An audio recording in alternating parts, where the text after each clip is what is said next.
différentes attitudes qu'on peut avoir lorsqu'on reçoit l'appel de Dieu. On peut être prompte à y répondre et ça, c'est extraordinaire. Mais on peut aussi être plus lent à la détente et trouver différentes sortes d'excuses, tout simplement parce qu'on a peur de répondre à l'appel de Dieu et parce qu'on ne veut justement pas prendre ce risque.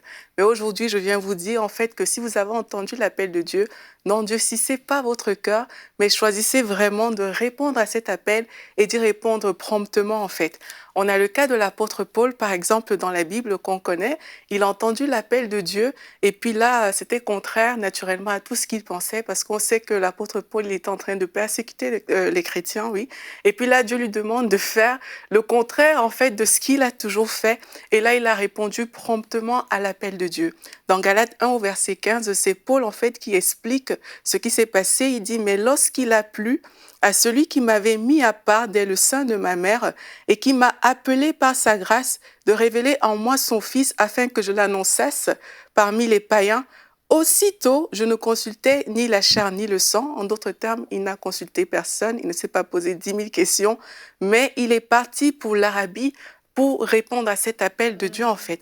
En fait, il s'est mis aussitôt en route pour répondre à l'appel de Dieu et il a reçu des révélations de Jésus qui impactent encore le monde aujourd'hui. Amen. En fait, l'une des choses que je veux vous faire comprendre aujourd'hui, c'est que perdre du temps pour répondre à l'appel de Dieu, c'est retarder la manifestation de ce que Dieu veut faire en fait dans la vie, sur la terre, dans votre entourage et partout en fait. Si Paul n'avait pas agi promptement pour répondre à l'appel de Dieu, la manifestation de ce que Dieu a voulu faire à travers de Paul aurait été retardée quelque part. Et il en est de même pour nous aujourd'hui. Nous savons que Dieu a formé des plans et des projets sur nos vies. Dieu a préparé des bonnes œuvres afin que nous les pratiquions et Dieu a formé ces choses pour que vraiment nous puissions rentrer dans cet appel et que nous puissions nous lever vraiment promptement pour répondre à cet appel en fait.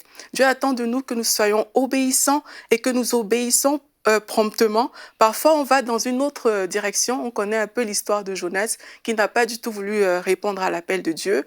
Parfois, on se cache aussi dans des choses, dans un service peut-être plus général, alors qu'on sait qu'il y a des choses spécifiques que le Seigneur attend de nous. Mais la Bible nous dit que l'obéissance vaut mieux que le sacrifice. Alors, bien-aimés, je vous encourage aujourd'hui, osez prendre des pas pour répondre à l'appel de Dieu, même si vous ne comprenez pas tout, ce n'est pas grave. Consultez le Saint-Esprit et choisissez d'avancer avec lui étape par étape.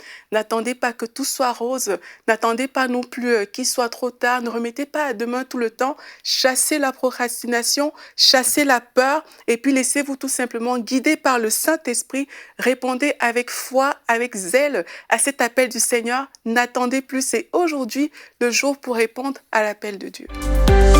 Retrouvez la suite de ce programme dans l'émission Bonjour chez vous sur ENCI TV.